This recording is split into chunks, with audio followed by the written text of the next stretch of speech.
ایسے ہی نماز کی رکعتیں بھی ہیں، کچھ بات تو پچھلی مرتبہ ہو گئی تھی، اور نماز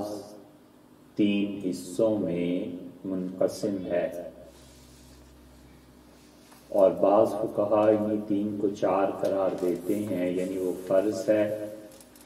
یا پھر واجب ہے یا پھر سنت موقدہ ہے اور سنت غیر موقدہ ہے یا پھر نفل ہے۔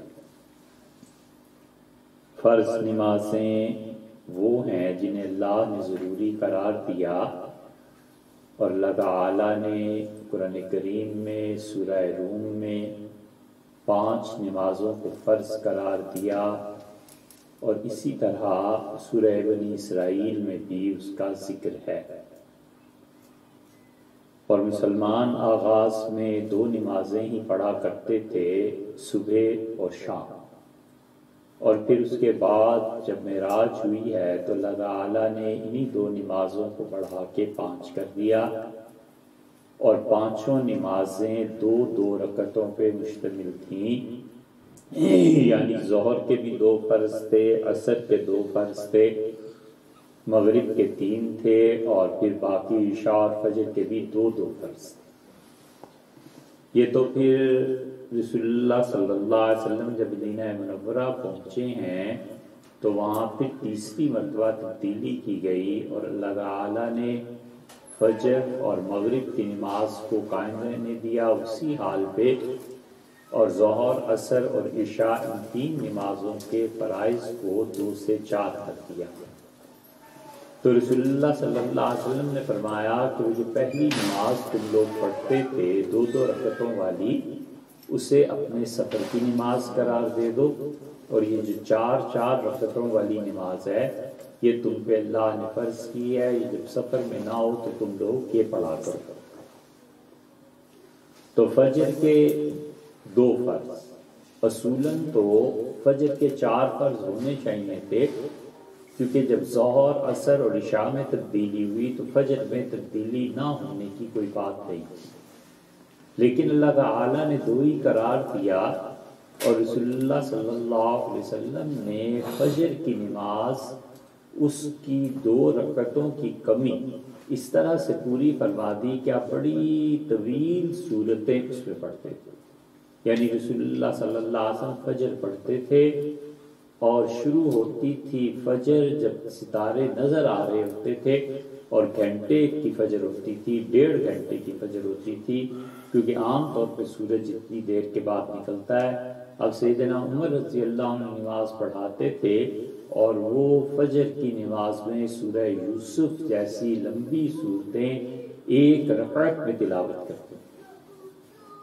اور دوسری رکعت میں وہ اور بھی لمبی صورتیں اسی طرح کی پڑھتے تھے، سورہ نحل پڑھتے تھے دوسری رکعت میں، تو اس طرح کی لمبی صورتیں پڑھا کرتے تھے تاکہ 2 رکعتیں جو ہونی چاہیے تھیں اور نہیں ہیں، وہ ان کی جو طوالت اور لمبائی ہے وہ لمبی قرات سے گویا اللہ کے حضور میں کھڑا رہنا جو تھا وہ 4 رکعتوں کے برابر یہ 2 رکعتیں ہو گئیں۔ اس لیے فجر کی نماز کو طویل نہ پڑھانا یہ اس حکمت کو ختم کرنا ہے جو رسول اللہ صلی اللہ علیہ وسلم کے پیش نظر تھی، اور اسی وجہ سے پھر سفر میں البتہ آپ نماز بہت مختصر فجر کی بھی پڑھاتے تھے۔ ایسے بھی ہوا ہے کہ آپ نے 2 رکعتوں میں فجر میں جب سفر میں تھے تو اذا زلزلت الارض پڑھی اور نماز پوری کر دی 2 رکعتوں میں، اور ایسے بھی ہوا ہے کہ قل اعوذ برب الفلق پڑھی اور قل اعوذ برب الناس۔ تو سفر میں رسول اللہ صلی اللہ علیہ وسلم ایسے ہی کرتے تھے، اور یہی بات مستحب ہے۔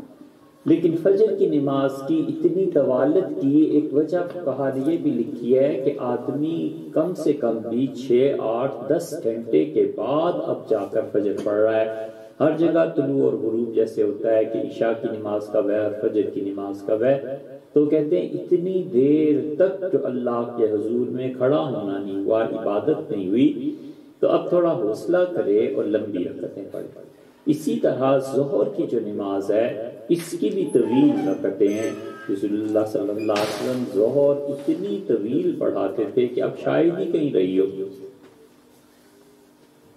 وگرنہ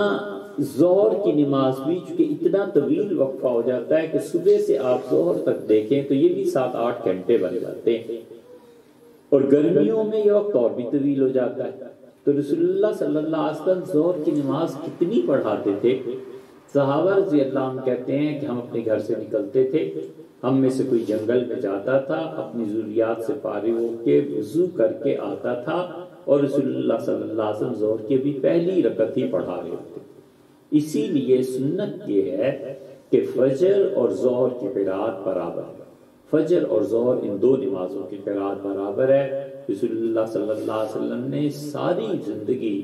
شاید شاذ و نادر کہیں یہ کیا ہو کہ سورہ فاتحہ کے بعد قرآن میں 2-4-10-20 آیات ادھر سے پڑھ لی ادھر سے پڑھ لی، وگرنہ عمومی طور پہ رسول اللہ صلی اللہ علیہ وسلم یہی کرتے تھے کہ نماز میں پوری صورتیں پڑھا کرتے تھے۔ اس لیے اصل سنت یہی ہے کہ نماز میں پوری صورتیں پڑھی جائیں۔ اگر پوری صورتیں نہیں آتی تو ظہر اور